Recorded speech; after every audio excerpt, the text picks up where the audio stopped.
Question number 5, जिसमें हम लोग पढ़ेंगे describe the step involve in system analysis using modelling and simulation techniques. यानी वो स्टेप लिखें जो हमारे सिस्टम एनालिसिस में इन्वॉल्व है, मॉडलिंग एंड सिमुलेशन टेक्निक्स का यूज़ करते हुए उन स्टेप्स को डिस्क्राइब करना है। तो तकरीबन 10 से 11 स्टेप्स होते हैं हमारे पास, हम लोग उन स्टेप को जो है वो याद करेंगे। सबसे पहला स्टेप अगर हमें स्टेप याद हो जाएंगे तो इसके अंदर हम लोगों ने क्या लिखना है ये हमें ऑटोमेटिकली ही हमारी सेल्फ राइटिंग में आ जाएगा। सबसे पहले है डिफाइन द सिस्टम। हमारा जो सिस्टम हमने बनाना है उसको किस एनवायरनमेंट में बनाना है, किस चीज़ में बनाना है, उसको हमने डिफाइन करना है। सेकंड है identify the goals and objectives. यानी हमारा गोल क्या है, हमने ऑब्जेक्टिव्स क्या है हमारे, हमने उस चीज़ को आइडेंटिफाई करना है। सिलेक्ट द मॉडलिंग अप्रोच, और हमने किस चीज़ को मॉडल बनाना है किस चीज़ को नहीं, इसको हम लोगों ने क्या करना है कि सिलेक्ट करना है। फिर बिल्ड द मॉडल, फिर हमने उस मॉडल को बिल्ड करना शुरू कर देना है। ठीक है, यानी सबसे पहले सिस्टम को डिफाइन करना है, उसके बाद हमारा गोल क्या है, हमारे ऑब्जेक्टिव्स क्या है, इस चीज़ को हमने आइडेंटिफाई करना है। उसके बाद हमने देखना है कि हमारी मॉडलिंग अप्रोच क्या है, उसको सिलेक्ट करना है। फिर बिल्ड द मॉडल, फिर मॉडल को करना है बिल्ड। उसके बाद हमारे पास आ जाता है डिफाइन द इनपुट पैरामीटर्स। जो इनपुट हम लोगों ने करने हैं, जो फैक्टर्स इनपुट करने हैं उसको हम लोगों ने डिफाइन करना है। फिर रन सिमुलेशन, फिर उसको हम लोगों ने रन करके देखना है। Then collect the data and validate, फिर डाटा को कलेक्ट करना है, फिर उसको वैलिडेट करके देखना है कि क्या वो ठीक है। फिर हमने एनालाइज द रिजल्ट, जो आउटपुट हमें मिलेंगे उसको हमने एनालाइज करना है। Optimise and refine the model, फिर ऑप्टिमाइज करना है, उसकी जो भी इम्प्रूवमेंट्स होती हैं उसको, जो परफॉर्मेंस होती है उसको इम्प्रूव करना है। डॉक्यूमेंट फाइंडिंग्स, फिर हमने उसका एक डॉक्यूमेंटेशन करनी है। ठीक है, जो भी हमारी उसके इनसाइट्स या फिर हमारे जो भी फाइंडिंग्स में आती हैं एनालिसिस, उन सबको हमने डॉक्यूमेंट बनाना है। मेक इन्फॉर्म डिसीजन, कि हमने फिर जो डिसीजन है वो लेना है। ठीक है, ये 11 स्टेप हैं हमारे सिस्टम के अंदर जो इन्वॉल्व हैं।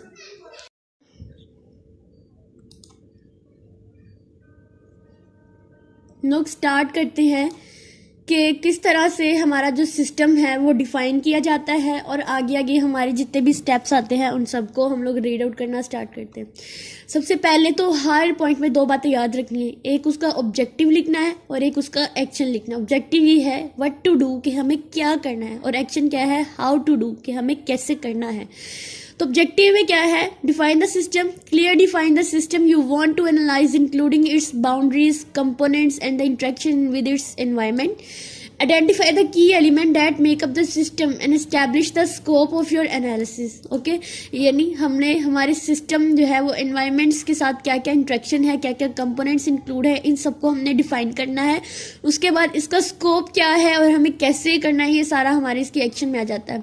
फिर हमारा गोल क्या है, clearly state the goals and objective you aim to achieve through the system analysis. Specify what you want to accomplish, whether it's optimising performance, identifying bottlenecks, और यानी जो एरर्स होते हैं उनको आइडेंटिफाई करना, और assessing the impact of changes. Next हमारे पास है select the modelling approach. Choose the appropriate modelling approach based on the nature of the system and the analysis goal. Decide whether a mathematical, graphic or conceptual model will be best represent the system. For a complex system, consider using computer based model. यानी इसमें ये है कि हमें ये decide करना है कि हमने कौन सा मॉडल चूज करना है, आया कि हमारे लिए मैथमेटिकल, ग्राफिकल या कॉन्सेप्चुअल मॉडल जो है वो इनके लिए जो है वो बेटर होगा कि नहीं। फिर बिल्ड द मॉडल, फिर हमने अपने मॉडल को एक, जो भी हमने ऊपर सारी चीज़ें जो है कलेक्ट की हैं उसको हमने फिर अपने मॉडल को डेवलप करना है।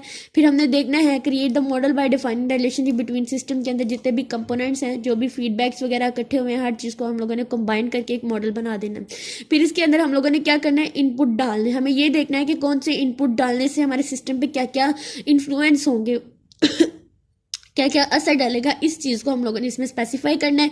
फिर हमने एक्शंस लेने हैं, यानी कि हमें फिर देखना है कि कैसे हम इनपुट डालेंगे, फिर कैसे हमें उसके इन्फ्लुएंस नज़र आएंगे। रन सिमुलेशन को रन करके देखेंगे। जब हम सिमुलेशन को रन करेंगे तो हम इसमें क्या करते हैं, वही चीज़ कि हम इसके अंदर बार बार जो है वो इनपुट डाल के डिफरेंट सिनेरियोज के ऊपर अपने मॉडल को चेक करते हैं कि किस तरह से ये रिस्पॉन्ड करेगा टाइम पर।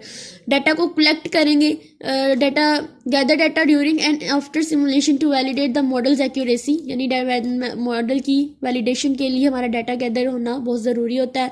फिर हम इसी डिफरेंट डाटा, फिर हम लोग क्या करते हैं कि सिमुलेशन को वैलिडेट करने के लिए क्या करते हैं कि इसको रियल वर्ल्ड सिनेरियो के साथ जो है वो रिप्रेजेंट करके देखते हैं कि अगर वो उसके साथ एक्यूरेटली अगर रियल वर्ल्ड रिप्रेजेंटेशन को हमारे सिस्टम बिहेवियर जो रिप्रेजेंट कर रहे हैं, देन हमारा मॉडल जो है वो एक्यूरेटली काम कर रहा है। फिर एनालाइज द रिजल्ट, फिर हमने जो भी इनपुट डाली और हमें आउटपुट में जो कुछ भी मिला है वो हमने फिर उसको हमने सिमुलेट करके अपने रिजल्ट को, अपने एक कंक्लूजन को हम लोगों ने क्या करना है, मीनिंगफुल फॉर्म देनी है, उसको एनालाइज करना है। फिर ऑप्टिमाइज एंड डिफाइन मॉडल, यानी हमने ऑप्टिमाइज करना, मैं हर बार हर क्वेश्चन में रिपीट हो रहा है ऑप्टिमाइज करना, तो उसका मतलब यही होता है हमारी जो भी परफॉर्मेंस होती हैं उनको इम्प्रूव करना है, ठीक है। जो हमारे रिजल्ट आते हैं या हमारे जो फीडबैक आते हैं उनकी बेस पे हम लोगों ने मॉडल को इम्प्रूव करना होता है। Document find documents and communicate the analysis findings and insights, यानी जो चीज़ें हमारी इनसाइट में हैं और जो चीज़ें हमें मिल चुकी हैं उनको एनालाइज करें और एक डॉक्यूमेंटेशन बनाएं।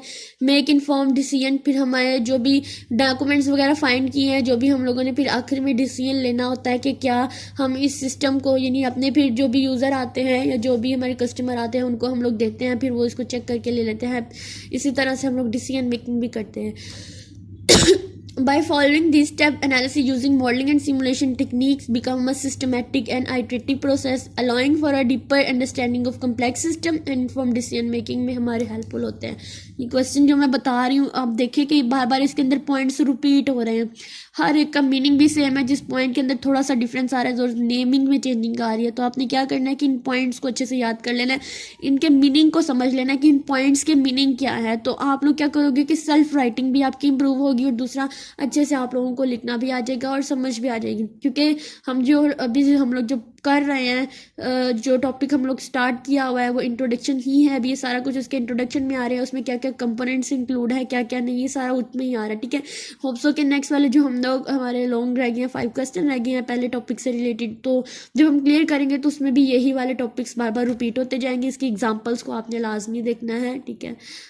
Thank you.